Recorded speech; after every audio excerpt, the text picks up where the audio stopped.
Ladies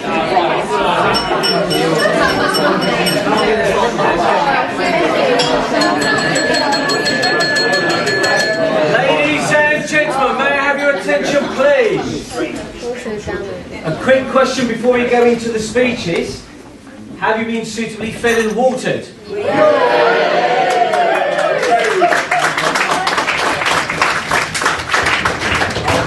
ladies and gentlemen, without further ado, please make as much noise as you can. It's a very proud day for him today. Please put your hands together for Kelvin, everybody!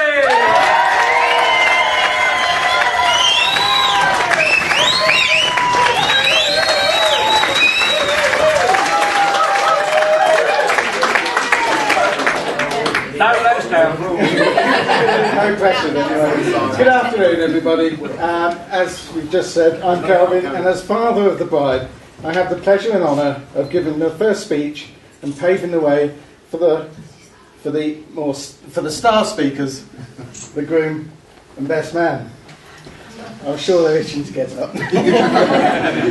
I'm told that speeches are best kept short, so you'll be pleased to know that I've managed to keep mine to less than an hour. On behalf of Sue and I welcome you all here today to celebrate the marriage of Emily and Simon. Great. And I thank you for sharing this special day with us. I know your presence here today is important to them. I'd also like to remember family and friends who are not here with us today, but I'm sure they're with us in spirit.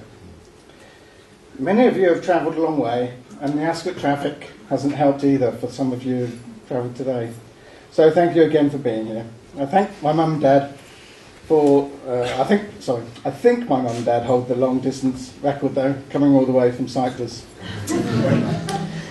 Every father knows that one day his daughter will find a great man, fly the nest and get married. Every father also wishes his daughter the best of luck in finding the right man, one that will make her happy beyond belief. And when that time comes, all a father can do is observe and hope for the best for her. Today, that is my role. But I needn't worry, because...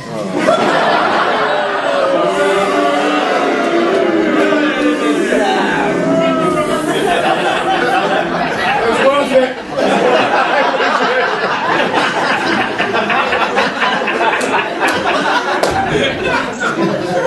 Can we have a minute off the sweepstake, please?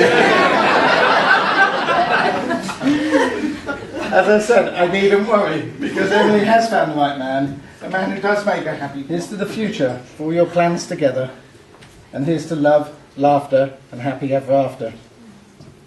Ladies and gentlemen, please be upstanding and join me in raising your glasses and wishing the happy couple a long and happy life together, the bride and groom, Mr. and Mrs. Cole, Emily and Simon.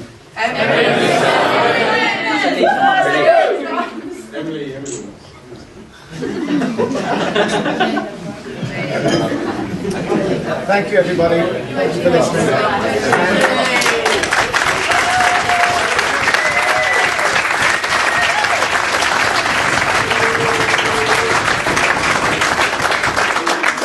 All I have left to say is, Simon, over to you.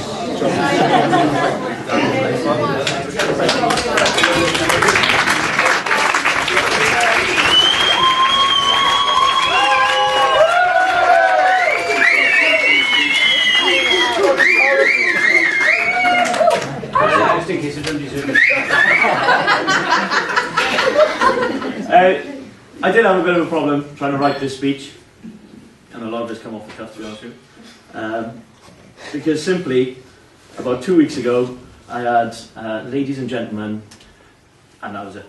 And then Simon phoned me, alright, how's it going? I said, yeah, great, yeah, all good. How's the speech going? Yeah, well, yeah, not brilliant, struggling a bit. Well, there's got to be some stories of us growing up. And the truth is, yes, there's plenty of stories of us growing up, but I can't remember which ones Mum and Dad know already. And which ones are not really appropriate for today. So I'll keep it to the ones that Mum and Dad keep reminding us of when they've had a few wines. And if you look at Simon, you could probably tell as a child he was quite a clumsy boy. And it's no secret that we're quite a sporting family, and we played a lot of rugby and things. And growing up where we did, down the street, there's two good friends of ours, Chris and Neil, who so I look at some of the positives. He's kind, caring, sensitive, funny, witty, intelligent. I couldn't type this last word because I didn't understand it. So obviously writing time's 4 things. But I'll bring it to a close now and just say simply that Simon is the best brother that any guy could wish for, and Kelvin and Sue, you couldn't have left your daughter in safer hands. And he was always there for me whenever I needed him, whenever I needed a big brother to look after me in school, or just always put an arm around me, or to cheer me up, or to lend me money. I put down giving advice, but let's be honest, it's not the best. And it's a pleasure to be his brother, and an honour to be his best man.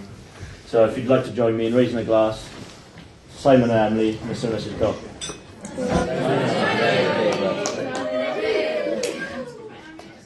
Cheers.